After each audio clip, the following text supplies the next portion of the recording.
So here we are, YouTube, Unnecessary Nonsense podcast following AEW Dynamite for September 7th, 2022. And as promised, I laid off this one leading into the show. Like everybody else, I was highly anticipating what the show would end up coming out as. And it was an interesting mixed bag. I will say it was a good show on the whole. It was interesting because, like everybody else, I'm in the same boat as far as trying to figure out where do you go in order to make this show stick as far as trying to develop future storylines, acknowledging what everybody knew happened. Because right in the lead in for the show, they already acknowledged that Tony Khan was going to acknowledge the world title and resolve that situation, explain what was going to happen with it, along with the trios championship. Because you knew, based on the altercation and based on everything that had come out regarding the CM Punk, the Young Bucks, and Kenny Omega, something was going to happen coming out of the show. So what the question was leading into it is, well, then how are you going to address it? In what way are you going to address it? You know, MJF is going to have a promo as part of the show. How are you going to address that? What is he going to say? How is he going to play it? And everything else related to it. I think for the most part they delivered. This was what I would consider to be a solid show in the sense that they didn't panic. And maybe this would be the way that I would phrase it. They didn't panic. They didn't make any rash move as far as it's concerned. If anything, they did about the best they could in order to have a controlled, focused set of decisions leading into what's going forward. And probably in that sense, it worked out about as well as it could have. Obviously, you could have gone really incendiary and like really gone and played off of a lot of the drama leading into it. I think this episode is going to do pretty well as far as the ratings are concerned, especially in the first part of the show. And then I suspect the ratings will drop as the rest of the show went on, because even though there was some great wrestling on there wasn't much in the way of addressing the drama other than a couple of references here and there that we'll get into. So it was an interesting response by Tony Khan. Not a terrible one, but I just found that this is one of those situations where maybe the fact that Tony isn't super comfortable in the moment delivering it meant that he was going to have to deliver it in a way that made sense. But at the same point, I could almost imagine in the back of my mind what would happen if Vince McMahon had encountered this same kind of problem. He would have gone out there. He would have strutted down the middle of the aisle and done like a whole thing and just sucked oxygen out of the room for maybe about 15 minutes. It would have been hilarious, but definitely not the style that Tony Khan and AEW would be used to. And honestly, probably for their betterment not to go that route, but it was an interesting approach. So one more thing I'll quickly lead into it. And obviously what led kind of the speculation to show was that, as far as we know, and what a lot of the reports are that have come out from Sports Illustrated and other resources, Fightful has confirmed a lot of that as well, is that several members of the folks involved in the scuffle were all suspended as far as the altercation. So, as far as we can tell, it's the Young Bucks and Kenny Omega, and likely a lot of the folks involved in the rest of the scuffle as well. Ace Steel, CM Punk seemingly as well, and then a lot of the other ones that were involved in it as well, as far as folks like Pat Buck, Christopher Daniels, Michael Nakazawa, and Brandon Cutler. That's what the Sports Illustrated report has said. Now, as far as what the actual status of CM Punk and Ace Steel currently are, with the elite people, with Kenny Omega, the Young Bucks, and a lot of these other folks, I could see that being very much a suspension for we'll find out what kind of period of time, and then eventually they would theoretically come back. Stripping them a title right now makes the most sense if they're going to be away for more than a week or two, and it allows the rest of the story and the rest of the company to keep going forward. And they do address a lot of that fairly quickly on the show, which I'll get into in just a moment. But regardless, this was maybe kind of the most straightforward way that you could approach it. I do think, especially regarding the decision to have a third party investigate it, I think that's probably the wisest move. So I feel like these are all indefinite suspensions pending the investigation and finding out what some of the details are. Because from Fightful, you have two very different accounts of exactly what precipitated the fight, what was involved in the fight, who initiated it, who started it, and who was the aggressor as far as that's concerned. In that case, you're going to have the independent third party doing the investigation. They're going to have to ferret out what the facts are, because the Punk camp is very much in the realm of the Young Bucks and Kenny Omega being the aggressors, whereas Kenny Omega and the Young Bucks are in the vein of, well, CM Punk and Ace Steel were crazy and, they attacked us. So it's going to be one of those, it's a he said kind of thing. And as a result of it, you may as well just suspend everybody and try to figure out what the details are pending what you're going to do going forward. So just suspensions for now, and then maybe more to come down the pipeline going forward. As far as the show is concerned, it kicked off in a very kind of interesting way. They did do a recap of All Out, but from the perspective of basically cropping CM Punk out of the show. Which is very funny, especially since the final closing angle was MJF coming out to basically stare down, and address CM Punk. So they still cover that element of it without actually having CM Punk in the shot, which was actually very entertaining, to be honest. I thought it was very Very funny way of doing it. So they started off the show with that. Excalibur started the show to kind of give a little bit of a recap package. So Excalibur greeted us, gave us a recap package, and then it focused on the MJF return and claiming the belt. And as a result of that, they played the video. And then Tony Khan did kind of a backstage, I guess, pre-tape, most likely. I doubt he did it live. Because otherwise, he could probably just come out and do it. But it was probably a pre-tape in order to make sure he said everything he needed to say. So he did say that the AEW World Championship and the Trios Championships were vacated. He didn't really name anybody, but you know who the champions are.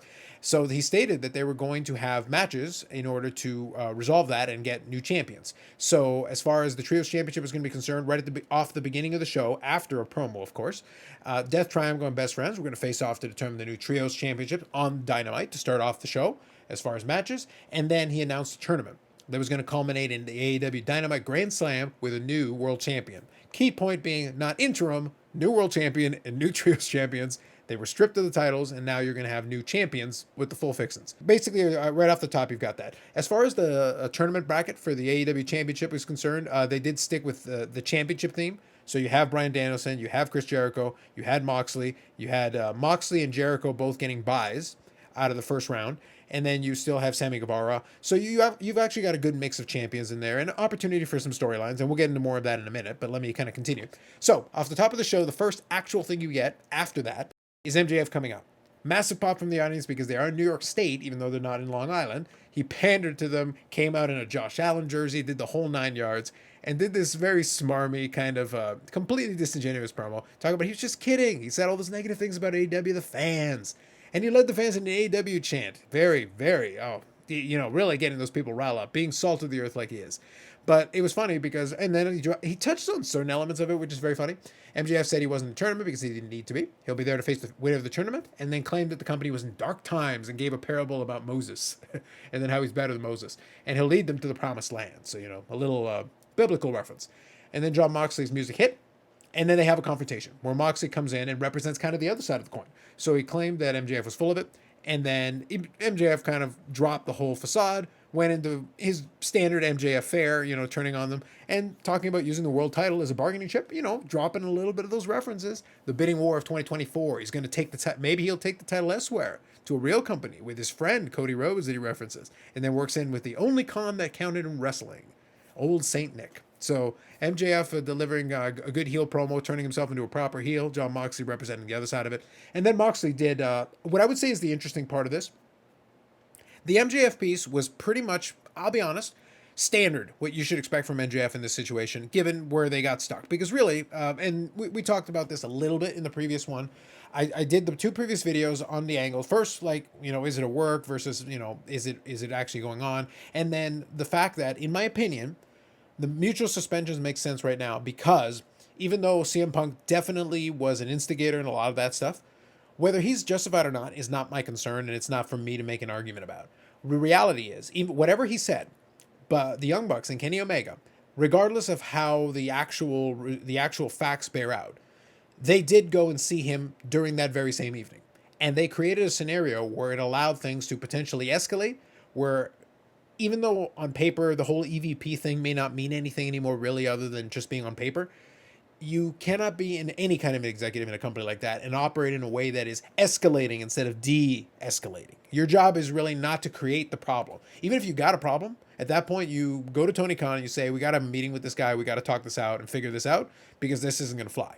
On the heels of Punk being incendiary in that scrum, you can't then just go to his locker room and then be like, yeah, this is going to work out real great. We're going to talk it out in your locker room. This will be fine. So whether they kicked the door down or whether they didn't kick the door down, they created the scenario that allowed the rest of this to occur. The same way that Punk created the scenario by basically challenging people that he basically called out to go and do something about it. So both sides, to be honest, both sides are wrong. You can choose which side is more wrong in your opinion. And regardless, I think that's fine. MJF's reaction to this is about as good as it can be under the circumstances because he's really the loser of this because he missed out on a great, it was going to be a great little feud leading into probably MJF winning the world title. And the likelihood is he still will, but it doesn't change the fact that you lose the story you had. So now with Jon Moxley kind of confronting him, you sow the seeds of a different potential story. And you can go back to the previous feud when Moxley was the champion. But anyway, so it was about as good as it could be under the circumstances. from here, Moxley moves on, and he basically says this isn't the time or place. They have this little face-off. MJF kind of scurries away. And then at the end of the day, it continues forward where Moxley will then continue talking. And he does the, big inspirational speech promo, talks about what the title represents and how basically it goes into how the company's vision is something that he wants to kind of be a part of. He cares about the title and what it represents specifically rather than the physical title itself, and taking the dark side of the business and letting it die. Basically, trying to really play it up. Basically, this is the Rally the Troops promo, so to speak.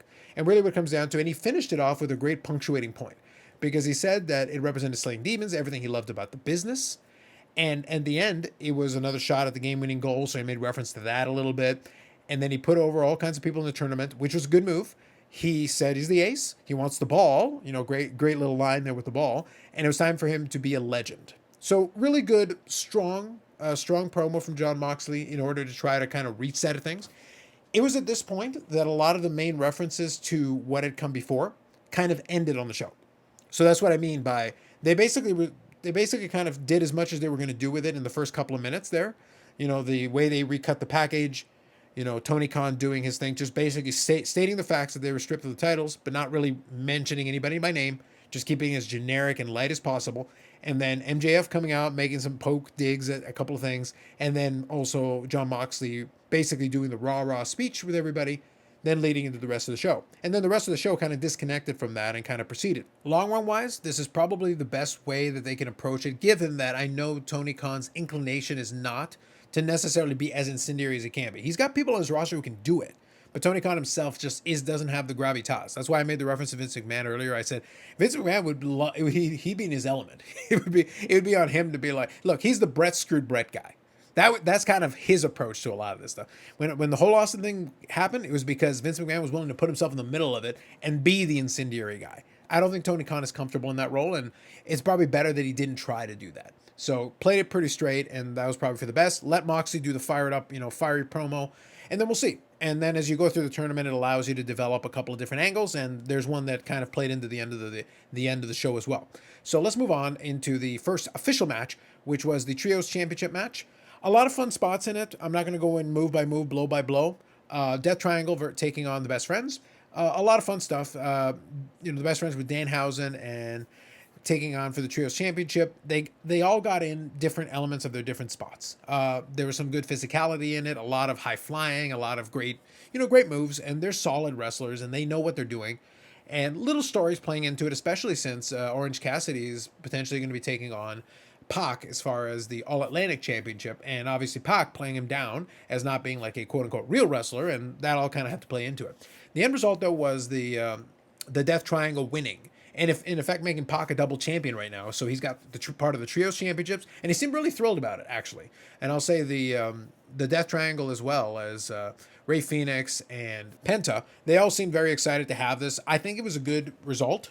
In the end, the Elite were the ones who were basically preordained. Once the Trios Championship became a possibility, as soon as Kenny Omega was well, they basically were preordained to have it. And obviously, given the circumstances, this is probably the best audible you could have done. Because in ring, Pac and, Penta and Rey Fenix are going to have great matches in this kind of a style, this trio style. And they've got a variety of different trios tag teams that they can bring out there. So I think that'll be a lot of fun. And the end result is still going to be that you're going to be, I think they'll carry the title very well, and a lot of potential great matches down the road. So from that perspective, they kind of moved on.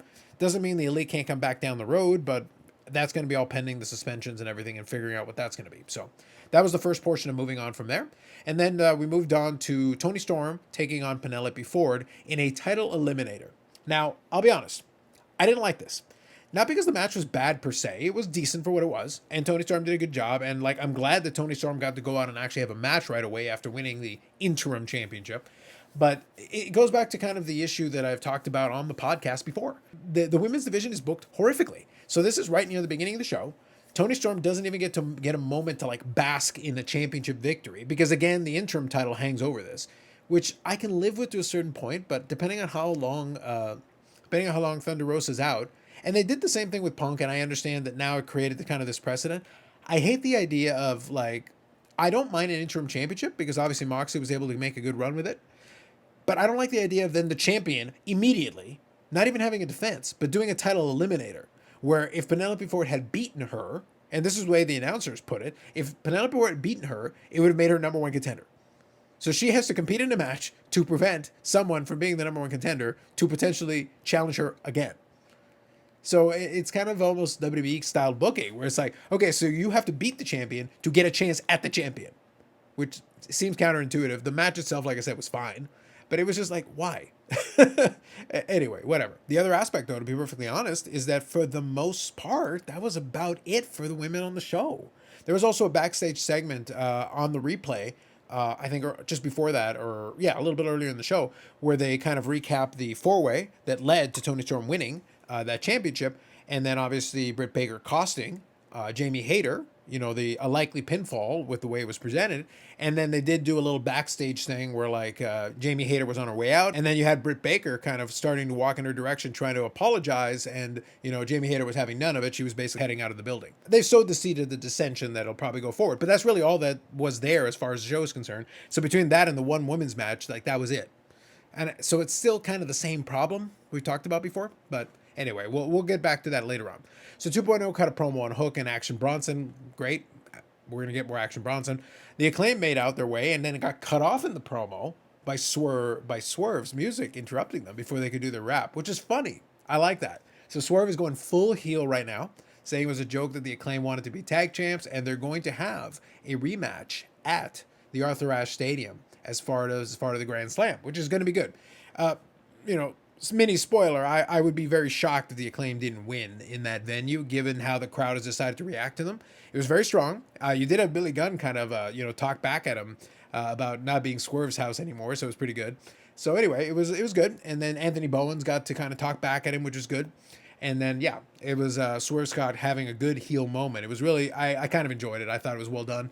And, it sets them up nicely for the next couple of weeks. And they'll have an opportunity, I'm sure, to build up that more heading into the Grand Slam show. Moving forward, they had Chris Jericho and the JAS. You're doing like a little celebratory promo in the back. Now, I did get a kick out of this. I did laugh about this, boasting about beating Bryan Danielson at All Out. And it was just funny that he talked about it being the best wrestler of all time, the greatest sports entertainer of all time. And then he did a little bit about the fountain of youth and Ponce de Leon, which was very funny. But then he did the drinking it in man, a little throwback to a little classic Jericho from WWE. It was very funny that he threw that in there. I did laugh. It was very entertaining for what it was, and it was fine for what it was. But it was one of those things. Like, you probably could have cut this, but I did enjoy the drinking it in man reference, so it was kind of fun there. And it also did tease kind of the main event where Daniel Garcia was going to be taking on Wheeler Yuta for the Pure Championship, and the Jericho Appreciation Society was not going to help him.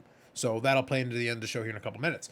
Next up was Wardlow defeating Tony Nese with Smart Mark Sterling to retain the TNT Championship. The match itself wasn't anything crazy. He powerbombed him 3 times, did the whole thing with the finish, the Powerbomb Symphony. But Wardlow, after the match, and after trying to powerbomb Smart Mark Sterling and him narrowly getting away from it, Wardlow cut a promo. And this is kind of the only other reference to kind of like internet, little background things. He cut a promo how he's on a mission to make AEW his, and then the momentum isn't gone, and he's putting everyone on notice. And that's been one of the critiques, that since winning the TNT Championship, Wardlow has lost a lot of his momentum. So he made reference to the internet and how people were saying that he had lost, he had lost something, and he went directly after that. So that was like another little reference, a little dig back at the internet and a lot of the reporting that's come out of it. And to be honest, though, Wardlow had lost some momentum. Like, that's just a fact. He's still over with the crowd. The entrance and everything still works out. The powerbombs will still get a nice reaction, but it'll be good to see him start getting consistent defenses of the TNT Championship, because it will help. It will actually restore that momentum and allow him to get back on a roll. He's winning matches. That's the important part. He's looking strong. That's important. But as a champion of what presumably is a secondary title at this company, he needs to be featured and presented and consistently defending that title in order to keep the credibility of what he's doing out there. So it was good. It was good that he got this promo. It was good that people got to hear him show a little fire with it. But at the same time, the proof is going to be in the pudding. I need to see additional matches. It's the same thing I talk about with the women's division thing. I would love to have had Toni Storm actually have a promo, an opportunity to say something after having won that championship. And by the way, in my opinion, that would have played beautifully into when Thunder Rosa comes back, because I'd like to see Thunder Rosa go heel. And wouldn't it be great if Toni Storm actually getting the chance to have a celebration promo and have people cheer her in that promo and everything instead of an eliminator match? It would have been a wonderful kind of little dig at the way the Thunder Rosa's reign was treated, and give Thunder Rosa a very legitimate, quote unquote, reason to be very upset about the relative treatment of Toni Storm versus even as an interim champion versus Thunder Rosa when she was the champion. These are the little things, the opportunities that are kind of missed here. Is like, this is where I kind of critique Tony Khan. Is like, no, this would have been a great opportunity. A title eliminator match, you could have had Penelope Ford and just about anybody in a title eliminator. It would have been fine. But like having the champion have to do this work in order to basically prevent a challenger, well, then she still doesn't have a challenger. That I didn't like that. But anyway, moving on. So Wardlow's promo, good stuff. I appreciated it. A hype video between Sammy Guevara and Darby Allin. That's going to be fun. I think it's a good video, and also I think the match is going to be great, so I think that'll be fun. Then Bryan Danielson taking on Hangman Page as part of the tournament. So again, really good, strong match. Obviously, as part of this tournament, loved it. So good stuff. Back and forth, hard hitting, a lot of the stuff that you would expect from these guys. They'd already had two really crazy matches, a time limit draw, and then a great match previously. So the two of them can work together, and they're solid. But in the end, Bryan Danielson won. And actually, that reminds me, one other quick point I want to make about the segment with the Jericho Appreciation Society and Chris Jericho. He already alluded to Bryan Danielson being his opponent. He did kind of give it away. And by the way, to his credit, Tony Schiavone did kind of try to explain that away. He goes, it's like, yes, Jericho mentioned Bryan Danielson because, he's anticipating Bryan Danielson. And I just started laughing. It's like, yeah, good save, Tony. For the pre-tape, it's like, you shouldn't have given it away. Well, can we redo it? No, don't worry about it. We'll take care of it for the announcers. The announcers will take care of it. So good job on Tony Schiavone trying to cover for Jericho, giving away the result of this match. But it was a good match. So in all honesty, it was a fun match. It was good. Let's move on here. Jungle Boy had a pre-tape promo. Far from done with Christian Cage. I'm looking forward to it. It'll be fun. I think it'll be great. But him and Luchasaurus should be fun. And like I said, as far as the pay-per-view is concerned, no, but I'm glad. Evil Luchasaurus, let's do it. Smarmy Christian, I'm in. Let's go from there. Okay, so next was Stokely Hathaway coming out and claiming he's the king of ladder matches. And then he assaulted a stagehand when he tried to tell him he didn't have much time for his promo. And it ended in W. Morrissey hitting the big boot. I did enjoy W. Morrissey just kind of standing there until the moment came for the big boot. It's like, all right, his job is to look big and intimidating, and he can do that. So it was great. Promo for Claudio Castagnoli facing Dax Harwood. That should be another good match for the Rampage episode. Good stuff. So overall, right now, kind of where things sit, and Excalibur and Tony Schiavone did the announcement. So on the Rampage episode, it's going to be Claudio Castagnoli and Dax Harwood for the ROH Championship, Darby Allin and Sammy Guevara. And then on the following week's Dynamite, you're getting Bryan Danielson, Chris Jericho, that Chris Jericho predicted in his promo already prior to the Hangman match. And then Jon Moxley versus either Darby Allin or Sammy Guevara. Hey, keep it a surprise. Good job. And then from the Grand Slam itself, you're going to have the AEW World Tag Team Championships, Swerve and Our Glory versus The Acclaim, which the promo already took care of, And obviously, based on kind of the approach that they took to tonight, the Swerve and Our Glory are going to very much play the heels, which I think will be fun. I think it'll be a good dynamic. The Acclaim, right now, the audience is really with them, so I think it'll be fun. I really do think that the Acclaim will take down the championship at that point. It is probably the correct move now. I think now they're in a good position and they have good momentum, so I think it was good. And I've enjoyed Swerve and Our Glory. It's a shame, though, because I kind of enjoy Swerve and Our Glory as heels. Now I'm kind of having some fun with it now. So anyway, that takes us to our main event. It was Daniel Garcia taking on Wheeler Yuta for the ROH Pure Wrestling Championship. Now, one of the things is, I understand the idea of trying to continue to promote ROH, and I really do hope for Tony Khan's sake he is able to get some kind of TV time, even if it's 1 hour on some network somewhere, just to give ROH its own spot, so that you don't necessarily have to keep leaning on ROH titles and ROH champion. In this case, like Daniel Garcia and Wheeler Yuta for an ROH Pure Wrestling Championship makes sense, but ROH Pure Wrestling rules are a little bit weird. The announcers did a decent job explaining it, but it's one of those things like if you're not too familiar with ROH, you're getting these weird little side rules like the limit on the number of rope breaks and things of that sort, and the closed fist thing. So it's one of those deals where like it makes sense, but at the same time, it's just kind of weird. The guys did have a lot of back and forth. One thing that I wouldn't call it a critique, but it's one thing that I was thinking about when I was watching the match, is because of the nature of this type of match and what they were trying to do. It leads into a situation where you end up getting these repetitive spots. And at one point, Daniel Garcia and Wheeler Yuta basically traded German suplexes over and over and over. And like it was like in sets of 3. So like Wheeler Yuta would hit 3 German suplexes, and then Daniel Garcia would reverse and hit 3 or 4 German suplexes, and then vice versa, and over again. And it was a lot of repetitive spots. Chops back and forth, slaps back and forth, 3 German suplexes. I'll give you 3 German suplexes. You give me 3 German suplexes. like it worked, and it worked largely due to the fact that Daniel Garcia is a Buffalo guy, and he got the big hometown, explosive pop, and even got in the rapper whose name escapes me, wrapped him to the ring, and you've got people there, and he like all kinds of people were celebrating him as he was coming to the ring, so he had all that going for him. So Wheeler Yuta had to kind of play the role of the heel here, and he did a good job with it. And like I said, the match was decent for what it was. A lot of repetitive spots for me, but still a really good match. And they kept going for quite a bit. And Daniel Garcia tried the Dragon Table several times, and finally was able to get the submission to a great reaction. So the Buffalo Kid won in Buffalo, which was huge. So that was great for Daniel Garcia, his first championship, I believe, in AEW in any capacity, but it was an ROH championship, which is fine. That's okay. So great reaction, had the championship win, but the post match is where it was a good bookend to the show, is what I'll say. Because as I said, in the same way that Chris Jericho, using his psychic powers, was able to figure out that Bryan Danielson would win his match against Hangman Page. In the same vein, he also made reference to Daniel Garcia, and they weren't going to be there, to help him. And in the end, Daniel Garcia was able to win the match with a wrestling move. Great. But the person that came out was Bryan Danielson came out to the ring, and he put the title around the waist of Wheeler Yuta and shook his hand, and Wheeler Yuta and Daniel Garcia kept the code of honor, shook hands, but then Chris Jericho came out and he wasn't happy. So the show goes off the air with him being irritated that Bryan Danielson went over there, put the title on him, shook his hand, and he's shaking his hand. And, Chris Jericho's playing up the whole, what are you doing? How dare you, basically. And he's going to be facing Bryan Danielson. So it was a good kind of visual lead in to what's going to be the next match for those guys. But at the same time, it allowed the end of the show to be very cohesive. Under normal circumstances, that would be kind of a weird main event. But in Buffalo, it makes total sense. And it kept the crowd home happy, and I think it was a good result. Wheeler Yuta did a good job in having that title, and it was good for him to get a title at this point. But at the same time, for a pure championship and everything, and to continue kind of the storyline with Chris Jericho and Bryan Danielson and that whole thing, it's kind of good that now Daniel Garcia has a title. So, and he's very much a wrestling guy. So him having that kind of a title does make a lot of sense. And I think it was good from that perspective. Good close off to the show. And like I tried to allude to at the beginning of my kind of discussion of the show, is that I think it was a good, solid show. And I think they did address, the key pieces of it without getting too incendiary or sensationalistic about it. They stripped the champions of the titles and then immediately went into a match to crown new trios championships, and then immediately went into a tournament to crown a new AEW champion. So they kind of went through with it. But other elements of the show still had a couple of the weaknesses that I don't like. I did enjoy some of the quick promo segments. I did enjoy that they did do a couple of video promos.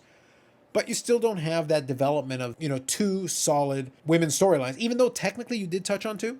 You had Toni Storm have a match, but she doesn't really have a storyline or an opponent, technically. She won the Eliminator, therefore she doesn't have an opponent still. So now, next week, presumably, you've got a AEW Women's Champion. What's she doing? What's going on with Jade? She doesn't have an opponent really either. So, you still have kind of this weakness in Dynamite. Dynamite has the 2 hours. Rampage has the 1 hour. So you still got this weakness. And you're going to have a women's match on Rampage, but it has nothing to do with anything. So it's like I said, this weakness has continued to be a problem with them. Hopefully they eventually fix it. But like I said, overall, I think they did about as well as they could do with the show. I wouldn't go too crazy on the show. I think it was solid.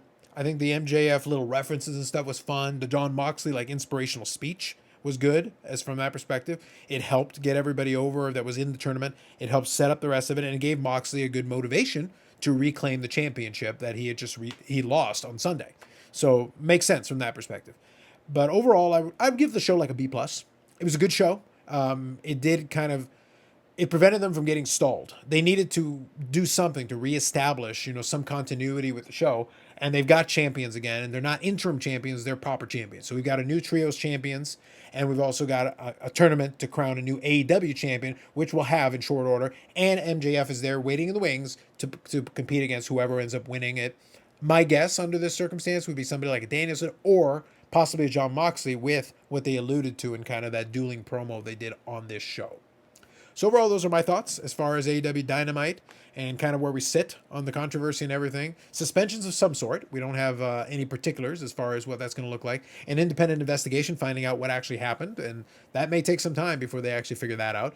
But in the meantime, the AEW world goes on. So it's probably as good a response as it could be expected. And I'm hoping that this potentially is a turning point. If Wardlow's little promo is any indication, if you intend to feature more going forward, that's a net win. That's a great opportunity, I think. And that could be a great result out of this. You should promote some of these guys that you've actually been able to build into stars. Let them be stars. Let him be featured player. He's got a championship. Let him be out there on TV regularly. But in the same vein, be very careful.